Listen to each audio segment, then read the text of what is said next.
questions in here. Tim, go ahead. Tim McMahon, ESPN. You've obviously had a lot of success starting here. You've also been on that six-man role. I'm wondering, as you're going through free agency, was there discussion about that role? And is there, what that role is moving forward? Well, just for the whole situation throughout the summer, trying to figure out where I was going to play and all that's nonsense. No, not one organization was talked about. Whether if I would start or come off the bench, it was more so just my style of play and that they wanted me there. So that was it. Dwayne. Wayne Price, Mavs.com. Tim, obviously your dad played at Jason. What are some of the things that you tell you about Jason? That he's a great player, high IQ. I've watched Coach J Kidd play, throughout my time, as a kid growing up. My dad and I were on the same team for the Olympics in 2000 in Sydney. So just watching him play and seeing him, win a championship against the Heat. I was at those games as well when I was in college. Just seeing him and visualizing him play and seeing his style of play, it was awesome. Like I said, his high IQ was high level. The way he got his teammates involved, the way that he shot the ball throughout his career, especially towards the end of his career, knocked down 3-point shooter and the guy that gets everybody involved and gets the pace going. So it was great just to finally see him, become a coach now with us, and hopefully we get the job done. Next question. Tell us about Reggie and how do you feel like you got this team moving forward? Well, watching Reggie in New York, you all saw, he gave us fits. Just anytime we made a run, he'll knock down a big three or get a key stop. So he's a great 3-and-D guy. Will knock down the open shot or even contested, and he gives you that tenacity and that fire on defense that every team wants. So I'm very happy that he's with us.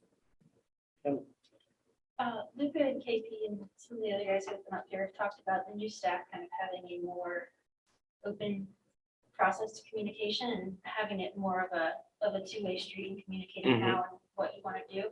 What are the differences that you've noticed, even just before training camp, that it started and how they're approaching that? I would say there's a different type of energy, a different pop, in the facility, and it's positive, it's good, and just having those type of guys with that energy on the staff, where they want you to go out and have that hunger mentality, that dog in you, to go out there and play hard and fight for your teammates. It shows only in the workouts when we haven't gotten to training camp yet. So, what my teammates are telling you, it's true, and they are definitely open-minded.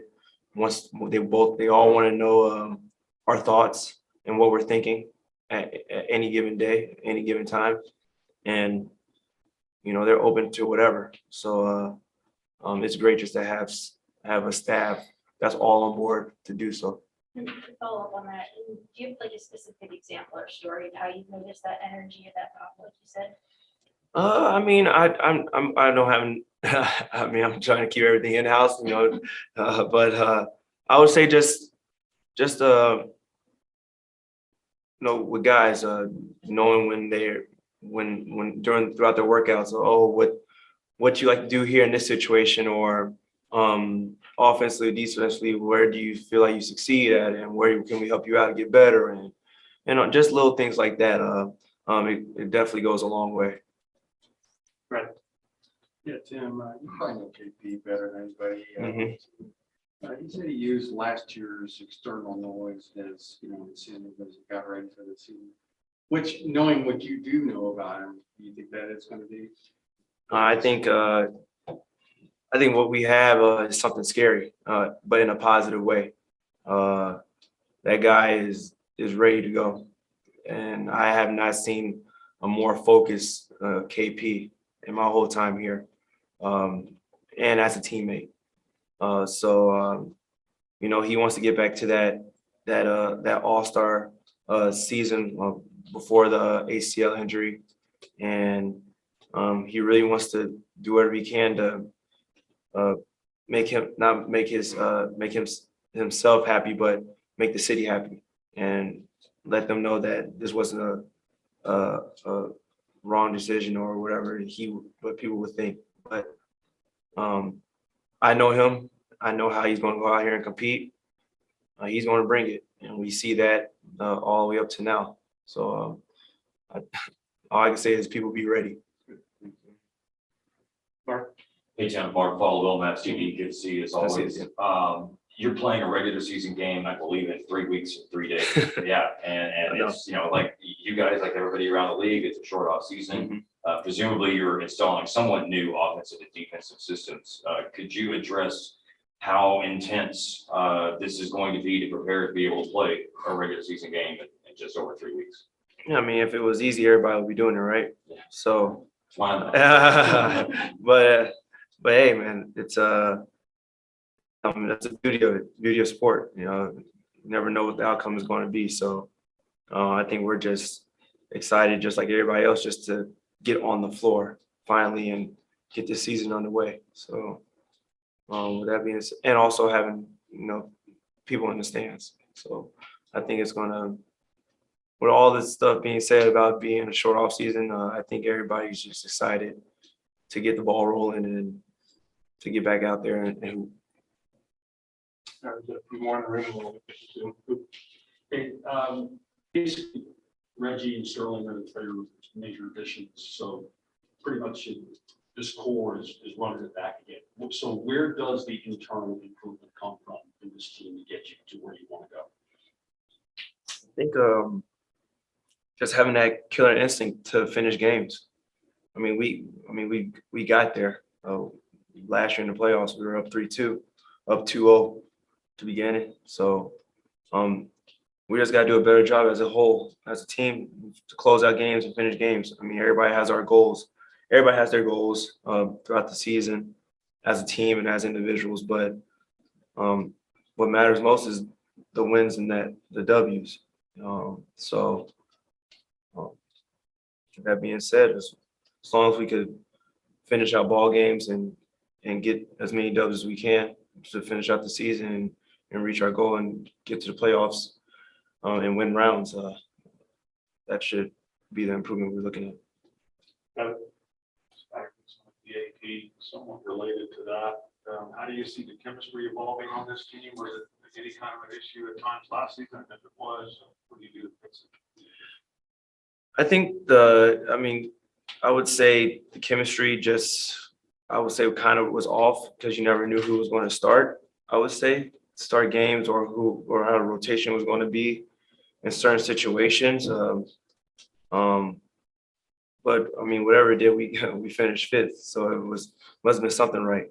But this chemistry is going to be tough now just because of new staff. New players, new key players, and a short off season.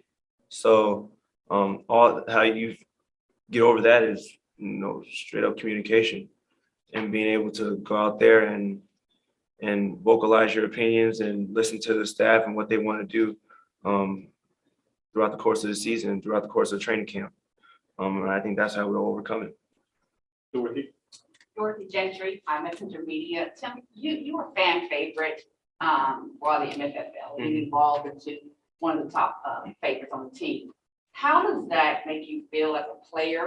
Talk about the importance of that fan support when you're out there on the court, and just what does it mean to you as a player? Well, I mean, thank you. I appreciate it. I think me as a player, that's one thing I am good at, and that's feeding off the crowd. Everybody knows I am a passionate player, and when I feel that energy and I feel that vibe of knocking down a three or getting a dunk or getting a charge, or wherever it happens, something positive. It's it gets the ball rolling and it gets me fired up. And that's because of, the fans and the MFFLs. So, yeah. All right, we're gonna have to zoom real quick and then we'll keep you moving on media day. Kevin Gray, go ahead. Kevin Gray, 105 through the Fan. Tim, good to see you this offseason. Going into now your 9th season, does it feel like that you have established yourself as not only a veteran, obviously, in this league, but as a leader on this team? And how will you continue to grow as a leader with this team going into this season? Yeah, I do feel like I created that niche where I am a leader on the team. With that being said, though, I do know my role, and I do know that who keeps this thing churning is J Kidd and Luka and KP, and we're definitely gonna have to need everybody to be on deck and hands on with everything. But with that being said, yeah, it's awesome. It's a great feeling to have, and I'm just there to make sure everything goes smoothly for sure. Michael Shapiro. Hi, Tim. Michael Shapiro, Sports Illustrated. You've been with Luka for a few years now. What do you think makes him, such a prodigious playmaker at such a young age? And why do you think him and Kristaps are such an effective offensive duo together? Yeah, I think with Luka, him being that facilitator and that guy out there on the floor, I think it comes with him just playing professional basketball at such a young age and being around grown-ups, playing against adults at the age of 16. So him just having that experience and winning at such a young age, he knows what it takes. And for, with KP and Luka being that effective duo, it's awesome, especially when they got the ball rolling, just like they had in the bubble. It's a great sight to see. It's fun to be a part of it and to watch. And hopefully they could get back on track with that this year. Thank you. All right, now last one's from Leonardo. Hey team, it's Leonardo Torres from Peru. Hope you're well. How you doing? What was the biggest lesson from last season looking ahead of this new NBA season? Yeah, I think one of the biggest things that I'll take away from it, like I said before, is finishing ball games. Finishing ball games and finishing series.